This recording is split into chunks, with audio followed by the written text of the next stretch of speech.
Clever. You're that clever. You haven't even got anything to come back to me with. Have you got any intellect, or is this why you do this job in the first place? Come on, let's have something from you with some form of intellect. Do you have any empathy for people who are vulnerable, or are you going to evict a vulnerable woman on her own with nowhere to go and put her at risk? Do you know what, mate?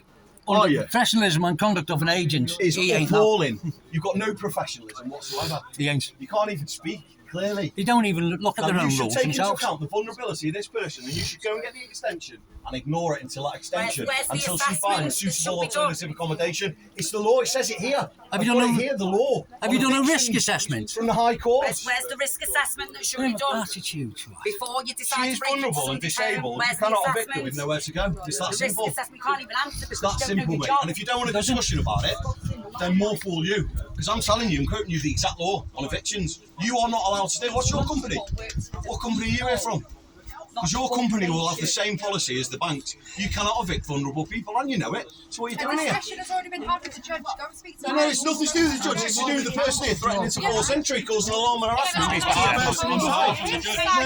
No.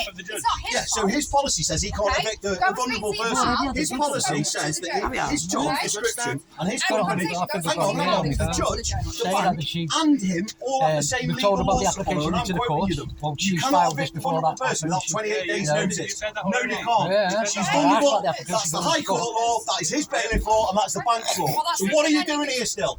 What are you doing here? Because you're shouting at me. What are you doing here still? Calm down. But what are you doing here? You know what? People wouldn't get so frustrated with you all if you actually knew what your job was. If you actually studied the law before you become a police constable.